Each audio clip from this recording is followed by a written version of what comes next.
Bonjour, suite à la guerre en Ukraine, les hausses exorbitantes des prix du marché de l'énergie, gaz et électricité, augmentent de façon exorbitante en 2022 et surtout en 2023 et ont des conséquences financières considérables sur les communes comme Ory-la-Ville. Le bouclier énergétique de l'État pour les particuliers, hausse limitée à 15%, ne s'applique pas pour des communes comme la nôtre, s'applique juste pour des petites communes. Nos coûts énergétiques sont donc ceux des marchés et vont augmenter par rapport à 2021 de 45% en 2022 et près de 300% en 2023.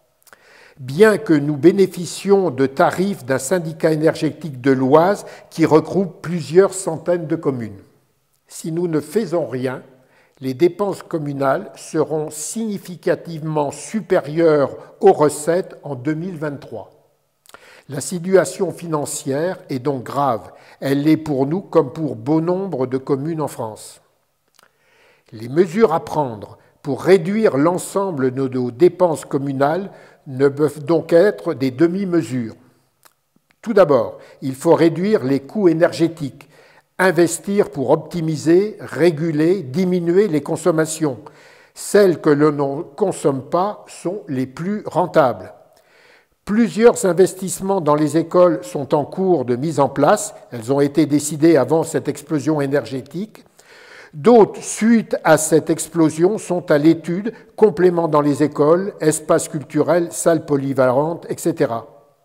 Et il faut aussi, comme dans les ménages, avoir un comportement, une utilisation énergétique adaptée.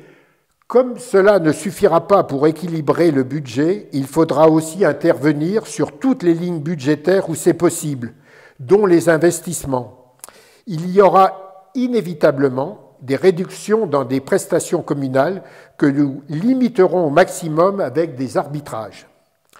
Toute cette analyse et le plan d'action associé est à finaliser pour la fin de l'année pour établir le budget 2023 et les débats d'orientation budgétaire jusqu'à la fin de la mandature.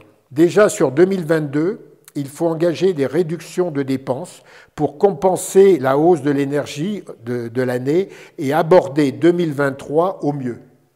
Nathanaël va vous présenter déjà ces mesures.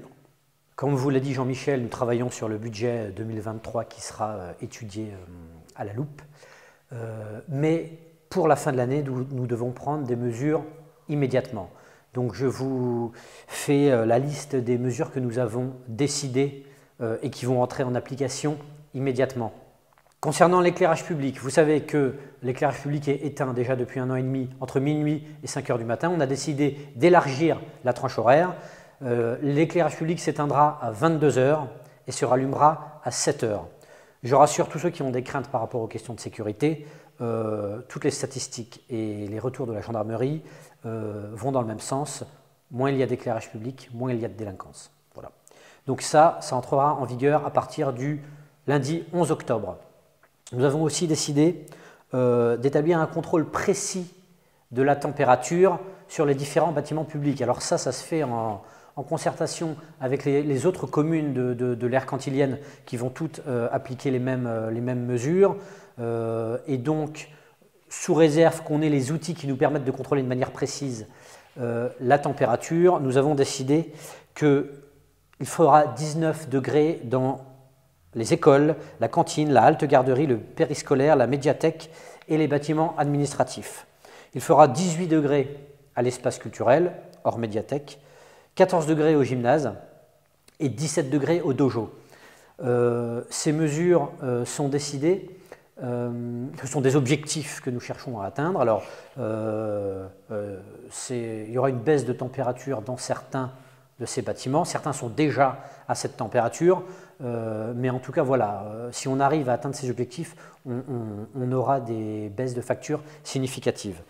Et puis d'autres budgets seront aussi diminués immédiatement là d'ici la fin de l'année, le budget fleurissement, le budget pour le colis des aînés, et puis le budget qui concerne les décorations de Noël, où on réduira au minimum, de manière, vous l'avez compris, à faire des économies. Alors, ce n'est pas de gaieté de cœur qu'on vous annonce ces mesures. Quand on doit rogner un petit peu sur le confort auquel on s'était habitué, c'est plaisant pour personne.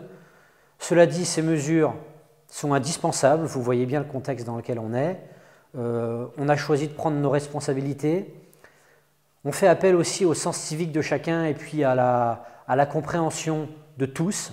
Vous voyez bien le contexte dans lequel nous sommes et tout le monde doit faire des efforts, les ménages, les entreprises et les collectivités.